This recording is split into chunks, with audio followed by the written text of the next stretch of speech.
I'm Sharelle Byars, Moranville, and I write fiction for readers of all ages.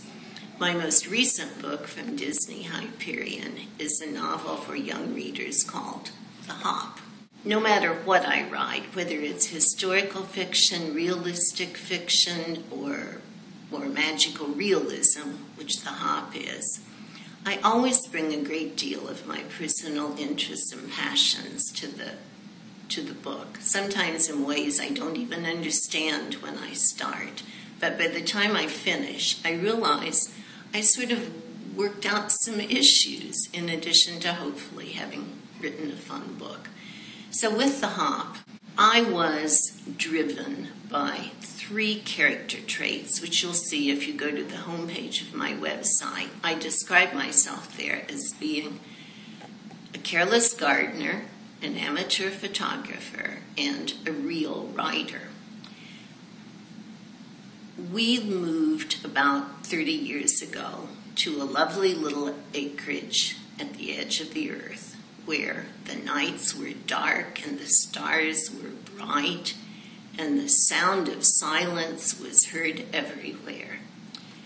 And a few years ago, a major commercial development called Jordan Creek Mall was built just to the north of us.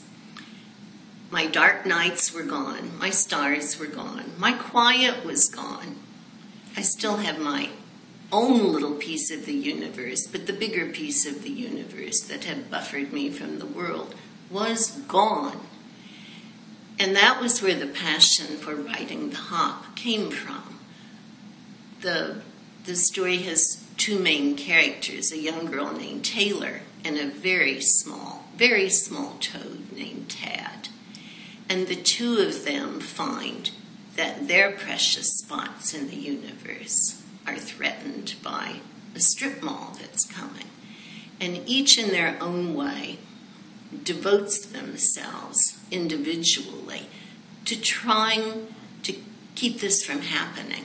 And their paths, of course, ultimately converge. And it does become a story of magical realism where toads become boys and boys become toads and rock and roll contests are won and queens are crowned and prophecies are fulfilled.